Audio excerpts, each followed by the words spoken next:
Hello दोस्तों, जय माझी सा, जय रीडी धाम और जय नागणेच्या माता की। आज हम बात करने वाले हैं राजस्थान के पश्चिमी भाग बालोतरा जिले के 55 तहसील के गांव नागाणा की। नागाणा गांव में विराजते हैं श्रीमान नागणेच्याय नागाणा राय। उनकी सच्चाई देखते हैं, उनका हम प्रचार भी करते हैं और उनको हम मानते भी हैं, पर्चे भी दिए हैं माने। आज हम उनकी सच्चाई व उनका इतिहास व कथा आपको बताएंगे। कुछ लोग तो माजिशाक से इनका रिलेटेड बना देते हैं, कुछ लोग अलग बना देते हैं। आज चलो हम इस बारे में आपको बताते हैं। उससे पहले चैनल को लाइक करो, सब्सक्राइब करो, बेल आइकन के घंटे को दबा दो और कमेंट करें और शेयर करें। चलो हम स्टार्ट करते हैं। जय माझी साई।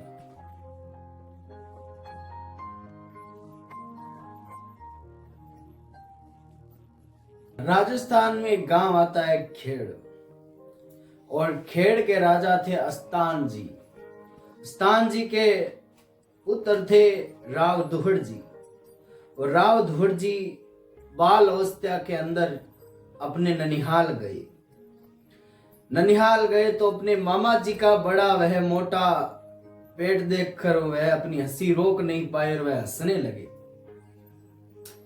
लगे। तभी मामा जी ने पूछा, भांजे तू हंस क्यों रहा है?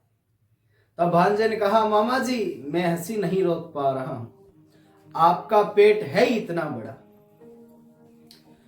तभी राव धुवड़ जी के मामा जी ने कहा कि मेरा तो पेट बड़ा है, तू अकेला मुझ पे हंस रहा है, लेकिन तेरे और तेरे पूरे परिवार पर पूरा देश हंसता है, पूरा राज्य हंसता है।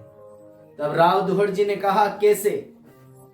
तब मामा जी ने बताया कि आप लोग बिन कुल देवी के रह रहे हो, मतलब बिना कुल देवी के रह रहे हो। अगर किसी समाज में कुल देवी का पता नहीं है तो उस समाज की उस टाइम पर कोई औकात नहीं थी। आज के समय में तो किसी को पता भी नहीं है कि कौन हमारी कुल देवी है, कौन हमारा इष्ट देवता है, कौन हमारा कुल देवता है। किसी को पता नहीं है, सब अपने अपने काम धंधे में व्यस्त है। इसलिए कुल देवी का पता होना 100 में से 100% सत्य बात होनी ही चाहिए। तभी राव धुवड़ जी को पता लगा। तभी राव धुवड़ जी ने मामा जी से कहा, मैं आपको बताऊंगा कि हमारी कुल देवी कौन है। तब राव धुवड़ जी के मामा जी ने कहा कि जाओ अपने पिताजी से पूछो कि तुम्हारी कुल देवी कौन है। तब राव धुवड़ जी अस्तान जी के पास आए। अस्तान जी से पूछा कि हमारी कुल देवी कौन है, तो अस्तान जी बता नहीं पाए। बताइए क्या, पता ही नहीं है, क्या बताएं।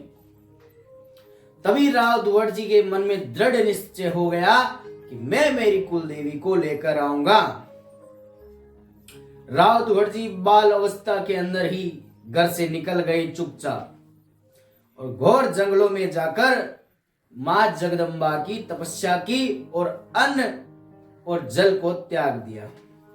मां जगदम्बा ने बालक की तपस्या देखकर उनका दिल पिघल गया और बालक के सामने आई, और मां जगदम्बा ने कहा, बोल बालक तुझे क्या चाहिए? तभी राव धुवड़ जी ने कहा, मां मुझे कुछ नहीं चाहिए, मुझे बस मेरी कुल देवी के बारे में बता दो। तभी जगदम्बा ने कहा, तेरी कुल देवी का नाम चक्रेश्वरी माता है, और तेरी कुल देवी कर्नाटका के कन्नौज में विराजती है। तभी राव धुवड़ जी ने कहा, मां मैं मेरी कुल देवी को कैसे लेकर आऊं, आप मुझे विधि बताओ। तभी जगदम्बा ने कहा, बालक तू अभी छोटा है, तेरी बाल अवस्था है, जब तुम बड़ा हो जाए तभी तुम तुम्हारी कुल देवी को लेकर आना। तब राव धुवड़ जी समझ गए कि जब मेरे पास राजपाट होगा तभी मैं देवी को लेकर आऊंगा। धीरे धीरे समय निकलता गया और राव धुवड़ जी बड़े होते गए, और राव धुवड़ जी के पिता वह खेड़ के राजा अस्तान जी का देहांत हो गया। स्थान जी का देहांत हुआ, राजपाट राव दुहड़ जी को मिला। तभी राव दुहड़ जी को समझ में आ गया कि अब कुलदेवी को मुझे लाना ही पड़ेगा। तभी राव दुहड़ जी ने राजपुरोहित पिथड़ जी को लेकर कन्नौज को रवाना हो गए। राव दुहड़ जी और राजपुरोहित पिथड़ जी दोनों कन्नौज कर्नाटक को रवाना हुए। कन्नौज में उन्हें गुरु लुम्भा जी मिले। गुरु लुम्भा जी ने उन्हें माता रानी चक्रेश्वरी की मूर्ति दिखाई और दर्शन किया। गुरु लुम्बा जी ने कहा, आप ये मूर्ति ले जा सकते हो अपने साथ में, ये आपकी कुल देवी है। राव दुहड़ जी जैसे ही मूर्ति को हाथ लगाने लगे तो मूर्ति हिलने लगी और मूर्ति से आकाशवाणी में बिजली कड़की और आवाज आई, हे बालक, तू क्या कर रहा है? मैं तेरे साथ ऐसे नहीं जाऊंगी। तभी राव दुहड़ जी ने कहा, मां आप कैसे जाओगे? तभी मां ने कहा कि मैं तेरे साथ जाऊंगी, लेकिन एक से दूसरा कंधा नहीं होना चाहिए।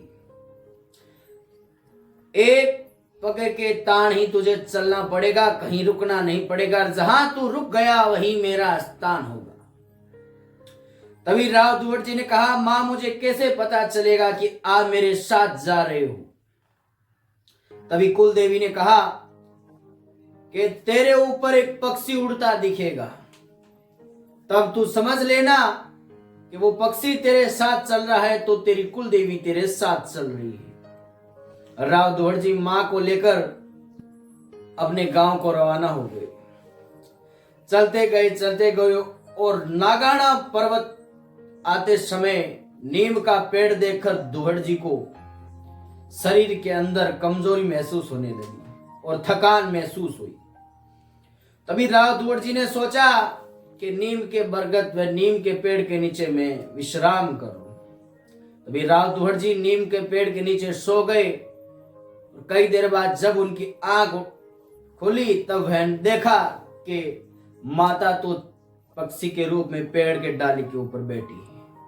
तभी राव दुहड़ जी चलने लगे तो माता की आकाशवाणी हुई और चिड़िया बोलने लगी। पक्षी बोलने लगा कि हे दुहड़ जी, तुम कहां जा रहे हो? तब राव दुहड़ जी ने कहा, मां मुझे समझ नहीं आया। तभी राव दुहड़ जी से मां ने कहा कि मैंने तुझे क्या कहा था कि जहां तू रुकेगा मेरा वही स्थान होगा। आज से मेरा यही स्थान है। तब राव दुहड़ जी ने कहा, मां अब मेरी आज्ञा क्या है? तो मां ने कहा, कल सुबह सवा पहर से शाम ढलने से पहले तेरा घोड़ा दौड़ा, जितनी दूर तेरा घोड़ा दौड़ेगा उतनी मेरी ओरण होगी। जितनी दूर तेरा घोड़ा दौड़ेगा उतनी दूर मेरी ओरण होगी। और इन गवालियों से कह देना, जो गायां चराते हैं उन्हें गवालिया कहते, उनसे कह देना कि कोई हाकल ना दे या आवाज ना करे, मैं धरती से प्रकट होने वाली हूं। तभी राव दुहड़ जी समझ गए और मां की आज्ञा मानकर गवालियों से कहा, हे गवालिए, यहां मेरी मां का प्रकट होती है और मेरी मां प्रकटने वाली है, तुम आवाज मत करना। गाया को हलकारी मत देना, जमीन फटेगी, आसमान फटेगा, बादल गरजेगा और पहाड़ हिलेंगे। तेरी गायें जहां कहीं भी जाएंगी मैं तुझे लाकर दूंगा। तो गवालिए ने कहा, ठीक है हुक्म, जैसी आपकी मर्जी। मां का आक्रोश हुआ, बिजलियां कड़की, पहाड़ हिलने लगे, धरती फटने लगी और मां नागणेची रूप में धरती से ऊपर आने लगी। तभी राव दुहड़ जी खुश हुए, लेकिन गायों को इधर उधर होते देख एक गवाली ने गा को हलकारी दे ही दी। तब मां आधे ही रूप में निकल पाई और मूर्ति ठहर गई। तब आकाश से आवाज आई कि दुहड़, आज से मेरे आधे शरीर की ही पूजा होगी और मैं इस धरती में नागाना राय के नाम से पूजी जाऊंगी। सन 1248 जेठ सुदी 13 को यह सिलसिला हुआ और जेठ सुदी 10 को माता रानी नागणेच्या का मंदिर बना और माँ आज नागाना विराजते हैं, बड़े बड़े पर्चे देती है। और नागनेच्या माता के नाम से देवी के अनेक अनेक धाम बने हुए हैं और पर्चे देती है। जो पक्षी माँ ने कहा था कि वो पक्षी मेरा साथ होगा, समझ लेना कि मैं तेरे साथ चल रही हूँ। वो माँ सवली रूप में उनके साथ चलती थी। आज नागनेच्या माता का सवली रूप में दर्शन होना बहुत बड़ा सौभाग्य माना जाता है। ऐसे ही राव धुवर जी के हाथों ही मां नागनेच्या का मंदिर स्थापित हुआ और वहीं पे मंदिर बना। आज भी लाखों भक्त आते हैं, मां के पर्चे होते हैं। और नागनेच्या मातम का सातम के दिन बड़ा मेला भरता है। और मां को भोग में लापसी का भोग अति प्रिय है। मां को सच्चे मन से धरने से मां इच्छा जरूर पूरी करती है। अगर आपको इस बात के बारे में पता था तो हमारे चैनल के नीचे कमेंट करिए। और ऐसे ही नए नए देवी देवताओं के बारे में गाथा व कथा सुनने के लिए हमें सब्सक्राइब करें। आप सभी को एक बार जय नागनेच्या माता की, जय माझी सारी, जय रीडी धाम, नमस्ते, राम राम।